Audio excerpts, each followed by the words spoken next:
welcome to my life skills series where we will concentrate on cooking for people who don't have any basic skills. So that would be things like, you know, how to cook an egg, how to roast a chicken, how to make an omelette, how to make what we're going to make today, which is going to be sausage and mash, which is really one of the most simplest things that you could make.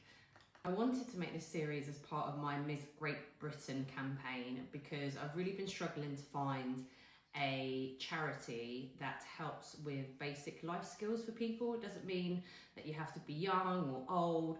All I basically want to do is try and teach people how to cook nice meals, because a lot of the time I'm seeing how to make meals healthier, how to make meals go further. And sometimes that's not what the issue is. Sometimes it is because people lack the basic skills to make a decent meal at home. So I thought I would start this series and then hopefully a charity might reach out and I could do some work with them. Saying that, we're going to start off. Today we're going to make sausage and mash. I'm actually making two meals because Sienna's got a friend coming over who doesn't eat sausages and doesn't eat mash. So I hadn't planned on that because it's a last minute thing. So I'm going to be making them a separate meal of wedges with some sort of protein, which I'll come up with in a moment. But Sandra and I will be having sausage and mash. And as you know, I have my ACL done and I'm 5 days post-op. So if you see me a bit bent over or like limping around, that's why, because I've only just come off my crutches because I feel fine. So anyway, step one. If any of you have been watching me, you always know I like to have a drink when I am cooking. So for me, I love this champagne from, sounds bougie, but it's actually from Aldi's and it is only £15. So we're going to start off with pouring ourselves a little glass, because part of the fun of cooking is the time it takes and the chill out. So pick your favourite music that you're going to cook with. Put your music on and then I'll show you the ingredients that we need to get. And if you don't like cooking, this makes it easier.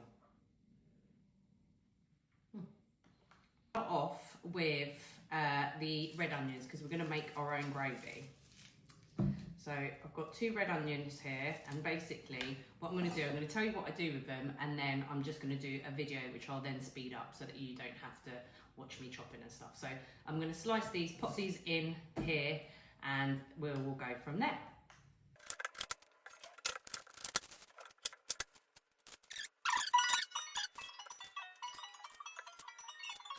Okay, so now we slice those. I use the slicer because my knives are they're not sharp enough basically, so I can't be bothered to like really hard. I am not a professional cook.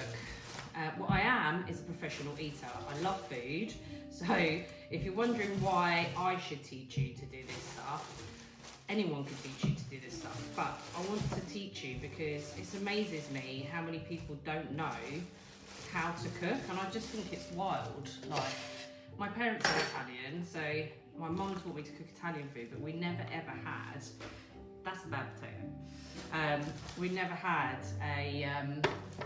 any English food or any Thai food or anything like that, so I taught myself.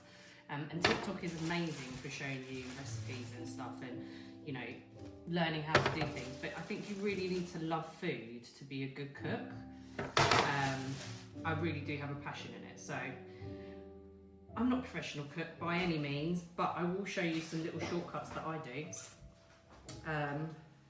Some people would say these potatoes are off, but just take the rooty bit off them, slice them, dice them, whatever you need to do is fine, as long as the inside's okay. It's not going to kill you. Like, if they were way worse, it would do.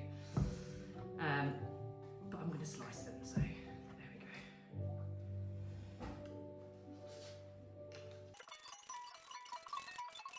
So when I'm making mashed potato, the trick is to cut the potatoes in like smaller cubes because they cook faster. Whereas if you're making roast potatoes, you want them like a decent size so that they don't disintegrate while they're cooking in the oven. So I always do a couple of potatoes, well not a couple, you can see how many I've got there. And then I cut them see actually if I need much more. So I kind of just do this size. Put them in the bowl there, so you can see. This is my first talking cooking video, so it might be a bit shit, but stay with me, I will get better. So you just kind of want them in quarters, and then once you've got them in quarters, you can kind of imagine how much mash they're going to make, whereas when they're whole, as someone with number dyscalculia and ADHD, I don't know whether that's got to do with it, but I can't imagine what it would look like unless I can physically see. But no doubt, your first couple of times when you make mashed potato, you'll either make too much or not enough. And I mean, you can always save your mash for another day or make something out of your mash. Ooh, that one's a goner. But seeing as it's only me and Sandro having mash, I think this might be okay, because I always overdo the mash and do too much and it goes in the bin. So yeah, let's have a look. The other thing as well that you're probably going to raise, like put your noses up if you're really good at cooking, is the fact that I don't rice my mash. I have an issue with textures, so I just mash it. I don't use a ricer. Too smooth makes me gag. And I find like a lot of people who aren't big fans of mashed potato, actually if you change the texture of the mashed potato, it's not too bad. Right, so that's the amount I'm going to do for me and Sandro, because I figure half of that, mash it down, that's a pretty decent plate.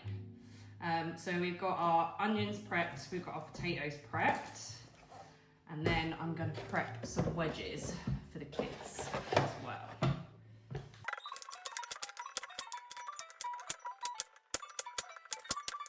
Kids, I'm going to do wedges. I could have done them chips, but it's Sunday, so it feels a bit lazy to not do them like actual potatoes, seeing as we're not having a roast dinner today.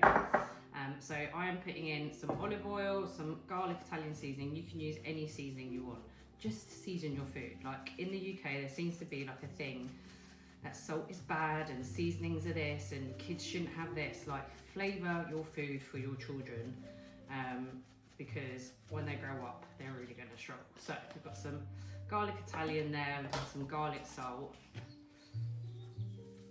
They'll be fine. And then some smoked garlic granules, which I love. And then a little bit of a paprika for some colour. Okay, and then you're just going to put these in there, like so. And give them a stir.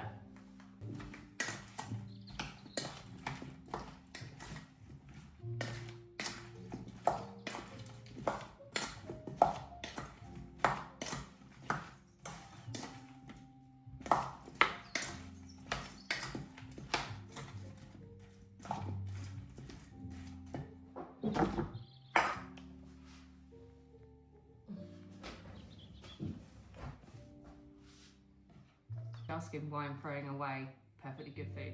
We have a dog and a cat. We do not eat food from the floor. There's no 5-second rule in our house. Anyway, this is how they need to look. These are ready now, and then I'll put them in the oven when it's time. And all the important prep. The most important thing in sausage and mash is the gravy. Like, you can have shit sausages, shit potatoes, shit mash, but if your gravy is not on point, the whole dish falls apart. So I'm going to show you how to make a really good red wine gravy. Okay, follow me.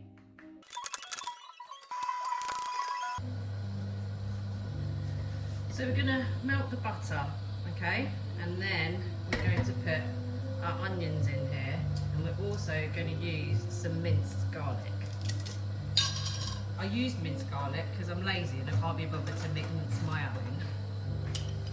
So a nice big chunk of minced garlic.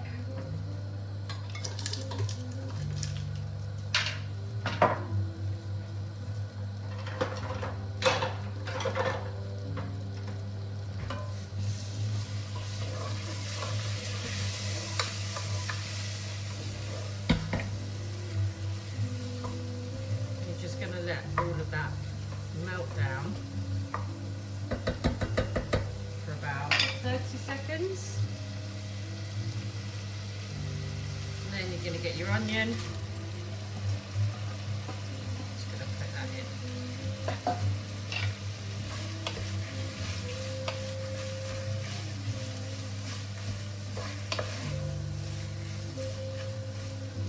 What I'm going to do is get this a little bit brown, not burnt, but the brownness is just going to add some flavour to the onion, and it's going to make it sweeter. So you kind of just want to watch this for a while, and this, when you're making a sausage and mash, needs to be one of the first things that you do is your onion gravy, because the onions need to sweat down for about 20 minutes. So once you've prepped, this needs to go on. This on a high heat because I want to get a move on. But once it starts browning, I'll then push it to a low heat to sweat it out and put a lid on.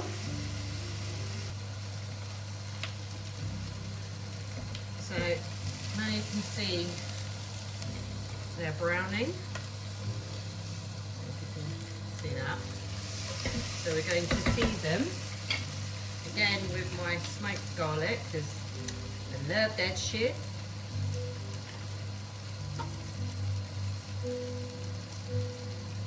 Some garlic salt. I rarely use just normal salt actually a lot of the time now, because I like to use the garlic salt.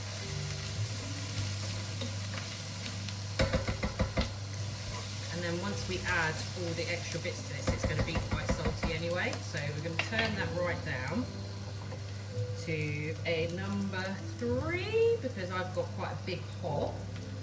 And I'm going to just add a touch of water.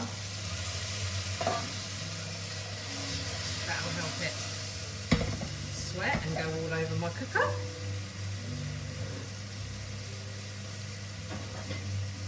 And then I'm just going to put a cover on it. And we're going to leave that for about 10 minutes. In the meantime, we are going to set up our sausages. I've got these amazing sausages from my local butchers. Once you have butcher sausages, I don't think you can ever go back to having normal sausages, but I know that that is not everyone's priority. Some people don't care, some people don't have the budget. So what I will say is just make sure your sausages have above 45% pork in them, because that is legally the law, the amount of pork you need to have in them. So let's say Richmond sausage, by law they have to have 45% sausage meat in them, and then the rest is basically crap. So yeah, so for me, good meat is a must. Clothes, less of an issue for me, quite frankly. As you can see from my videos, so normally I would put these in an air fryer. I love sausages in an air fryer. I think they come out really crunchy, and crunch is super important to me. But because of my knee, I just don't have the energy to get my air fryer out. So I actually do have an air fryer option on my oven. So I'm going to use that option.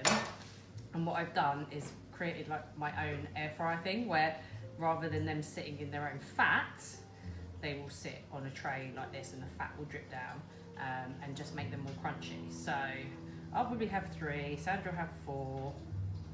We've got extra ones here. Let me figure this out. In 3 away, I'm gonna have 3 for my breakfast tomorrow and do that instead. So these are prepped. These are really nice and char grilled now. So I'm going to turn the heat off for a second so they don't continue cooking. And then I'm going to add some bone broth. You can add chicken, like beef stock, whatever.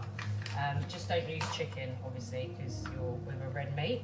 I'm going to add this in. And I'm going to turn that back on.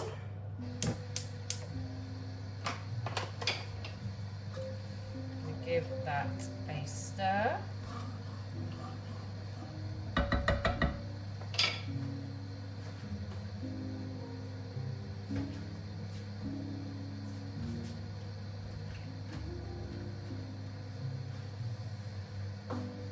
And then what I also do is I add some Bovril to it because I like my gravy really deep.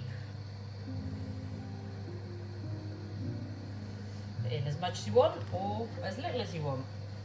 And then I'm going to add in a beef gravy pot.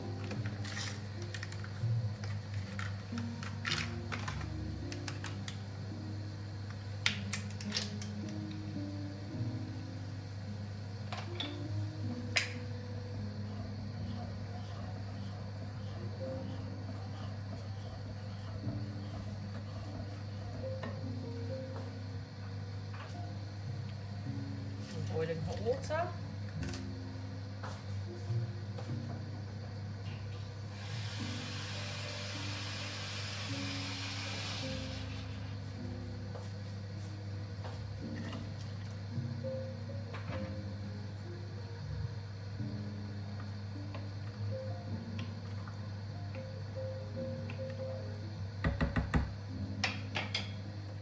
And then I'm going to turn it down to 1. I'm just going to let that simmer whilst everything cooks.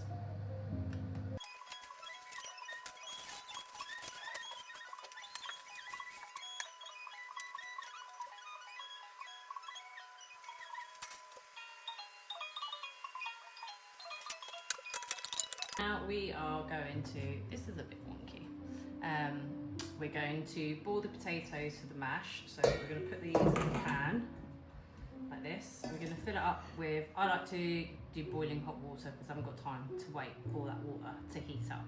So I'm going to put boiling hot water in here, some salt, and then you're just going to let these boil up until they get to, I get a knife like this and I put it in, and if they're soft, they're perfect. And then we're going to drain them and then we're going to mash it.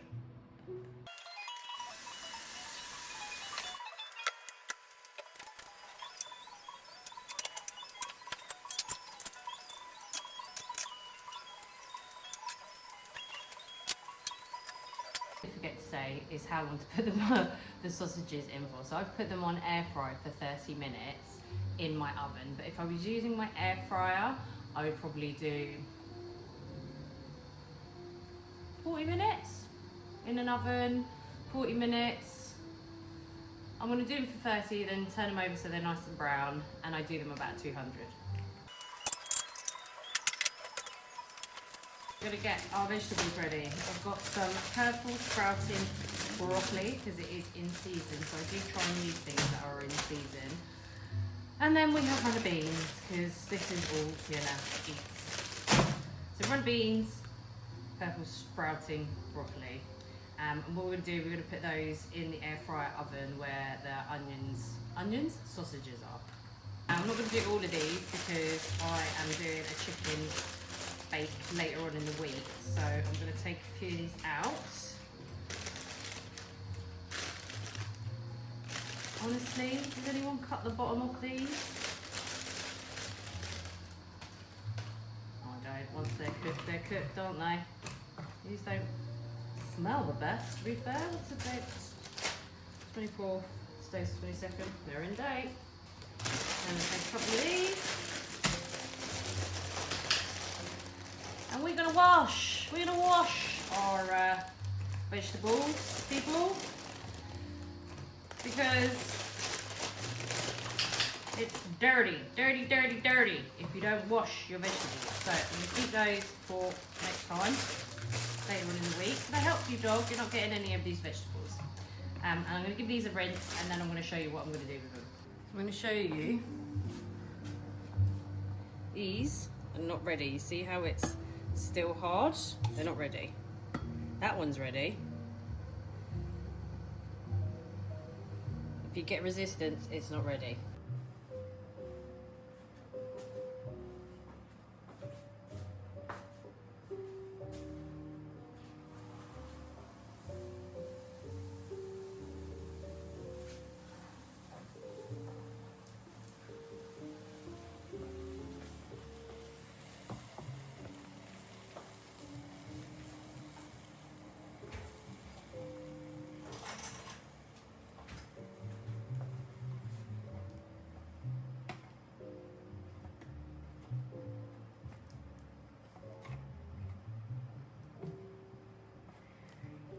definitely don't, this is the first time I've ever done them in the oven as an air fryer.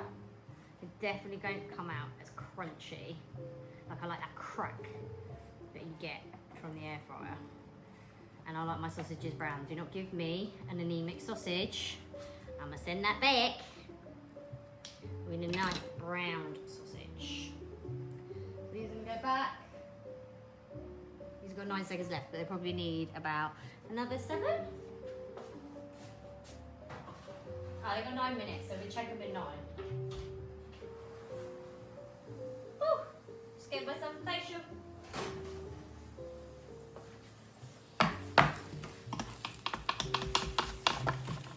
You know why they're doing that? Because they didn't oil the pan.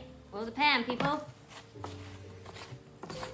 See how they're coming away from where the pan had the oil on the bottom? Normally I do this in a Turkish pan, but and do the oil and all the seasonings and then put the potatoes in that. But that's why that's stuck, because there was no fats to make it not stick. Okay, so these need to go back in. These are on 210 at 8 minutes on the normal oven.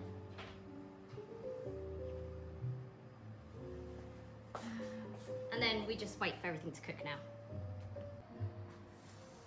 So these are done. So you're going to get your strainer, you're going to strain your potatoes in the sink.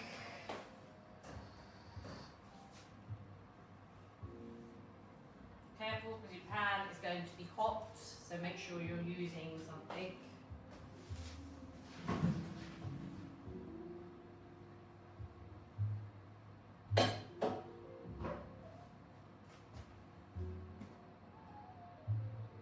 Use the same pan. Don't make more mess for yourself. Use the same pan. Just do your mashing. Because life is too short to be doing washing up. Move that out of the way a little bit. And then, I am not healthy when it comes to mash. I don't think mash should be healthy. So, yeah. I'll put a nice big chunk of salted butter in there. Chop it into bits because it's then easier for it to melt. It's not like you have mash every day, right? So, I don't know, actually. Go wild.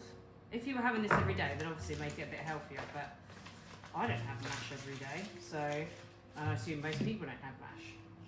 Now, double cream. You can also use milk if you don't have double cream, and I'm going to use a bit of both, otherwise it doesn't get loose enough, but the cream gives it like a richness. And then use any cheese that you've got. So,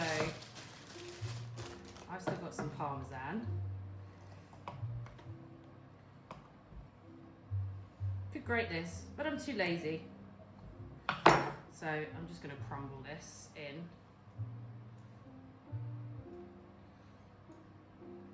Once it gets mashed and it's hot, it will all melt anyway. And then I had some truffle Edam left from Christmas.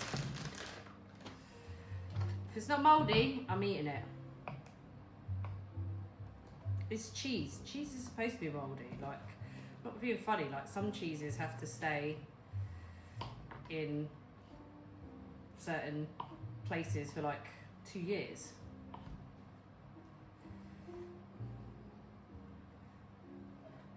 Let's chuck some of that in.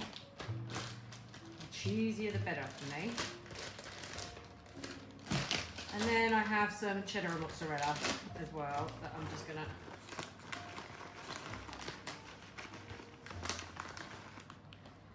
said this was healthy. Just making good food that people want to eat.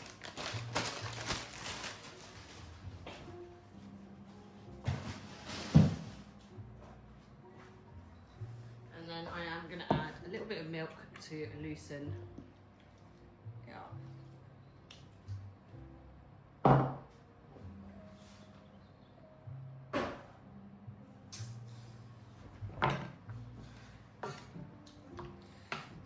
that up a little bit so that melts a little bit.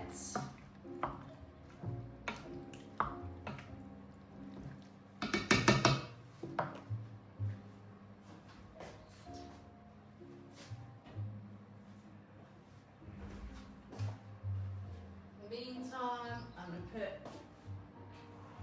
these vegetables in the air fryer bit.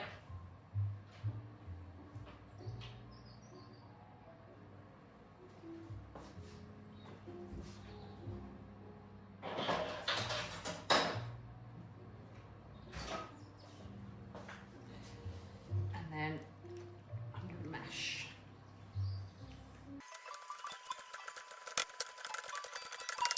Remember I said to you, I don't like my mash to be super soft. That's about enough for me. I'm not adding any seasoning either, because all the salts I've put enough in.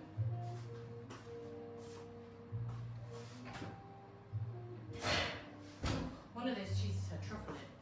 That tasted bad. So that's done.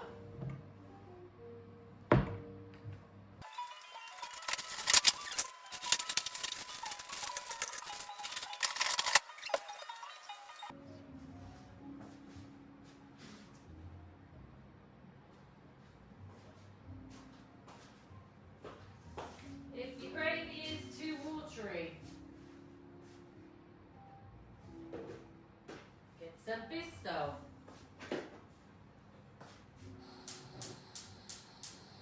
No one likes a watery gravy. You should put a little bit in there, not too much, because otherwise it goes too thick otherwise. Put a little bit in.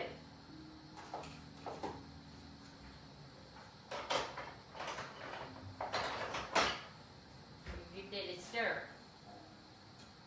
So normally if you're making gravy for a roast dinner you want loads of it, but for something like this you don't need a huge amount, so I will show you how much gravy I've made in a second once it's thickened up.